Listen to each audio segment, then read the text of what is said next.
கடந்த 30 வருடங்களாக திருமண சேவை செய்து வருபவர். பன்னீர் செல்வம் நாடார் திருமண இணைப்பகம் என்ற திருமண தகவல் மையத்தை திறம்பட நடத்தி பல்வேறு திருமணங்களை, ஆயிரக்கணக்கான திருமணங்களை நடத்தி வந்து வருவார். அவரிடம் சின்ன ஒரு நேர்காணல். சொல்லுங்கள். இவங்க சுமார் 30 வருடமாக செய்து வைக்க திருமண ஆஃபீஸ் நடத்தி கொண்டிருக்கிறேன். பல தமிழ்நாடு ஃபுல்லாக பார்க்க போனால் இந்தியா ஃபுல்லாகவே எனது விளம்பரங்கள் இருக்கிறது. நல்ல முறை செய்திருக்க எல்லாருமே நன்றாக இருக்கிறார்கள். தற்சமயத்தில் தமிழிசை சவுந்தரராஜன் பையனுக்கு கூட நான் பார்த்து முடிச்சிருக்கிறேன். நிறைய பேர்கள் நன்றாக இருக்கிறார்கள். அதுபோக நீங்கள் திருமணம் போக ஆன்மீகத்தில் ஈடுபாடு அதிகம். இந்த ஆன்மீக சேவைகளை பற்றி சொல்லுங்கள். ஆன்மீகத்தில் நான் பக்தியாக கொண்டு இருக்கிறேன்.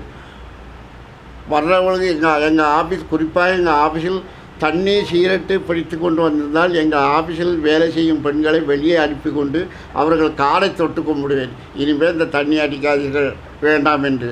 அதில் திருந்துறவர்களும் இருக்கிறார்கள். கிழவன் அப்படித்தான் சொல்லுவான் என்று சொல்கிறார்கள். சொல்லுவார் சொல்லட்டும், போற்றுவார் போட்டுட்டு இதில் கொள்கையில் இந்த தொழிலை நடத்தி வருகிறேன். எவ்வளவோ இன்னல்கள் இருந்தாலும் அதை விடாமுயற்சியாக பண்ணி வருகிறேன். முக்கியமான ஒரு திருமணத்தில் முக்கியமான நிகழ்வுகள், திருமணம் செய்து வைக்கிறீங்களே, அது முக்கியமான நிகழ்வுகள் தான் சொல்லுங்கள். உங்களுக்கு மனசுக்கு ரொம்ப திருப்தியான திருமணம்னா எது சொல்லுங்கள்? பண்ணி வச்சுருக்கேன். நிறையா திருமணம் ஆஃபீஸ் பண்ணி வச்சுருக்கேன். சமயத்தில் டைரக்டர் ஏஆர் முருகதாஸ் அவர் மச்சனு கூட நான் பார்த்து முடிச்சிருக்கிறேன். அது ஒரு 3-4 வருடமாக இருக்கும். அப்படி நிறைய எடுத்து வைக்கிறேன். ஞாபகத்துக்கு வர மாட்டேங்கிறது. அது ஒன்றா பார்க்கணும். என்ன வருஷம் எனக்கும் வயசு 87-90 வயசு ஆயிடுச்சு. ஆமாம். வேறு என்ன சொல்ல விரும்புகிறீங்க? இதுதான் விஷயம். எல்லோரும் நிறையா பேருக்கு நல்ல புத்திமதிகள் சொல்லி ஆன்மீகத்தை ரொம்ப ஈடுபாடாக இருக்கிறேன்.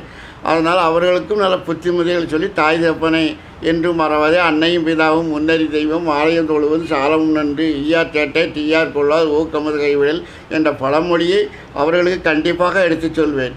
ஏனென்றால் அன்னையும் பிதாவும் தான் முதல் தெய்வம். கடவுளும் இருக்கிறார். அவர்களுக்கு நம் தாய் வயிற்றிலிருந்து கீழே பிறந்தவுடனே திடீரென்று நம் சின்ன குழந்தைகள் மூத்திரம் வந்து விட்டால் கூட தாய் தான் இந்த மூத்திரத்தை குடித்து பார்க்கிறார். பையனுக்கு என்ன சீவுக்கு இருக்கா இல்லையா நீ. அதாவது அன்னையும் பிதாவும் முன்னேற்றினோம். ஆலயம் தொழுதுவது பெற்றெடுத்து தாய் என்றாலும் கடவுளும் 2வது தான். அதனால் எல்லோரும் நல்லா இருக்காங்க இன்றைக்கி. நன்றி ஐயா. நன்றி ஐயா. சரி, கேட்டதுக்கு நன்றி ஐயா.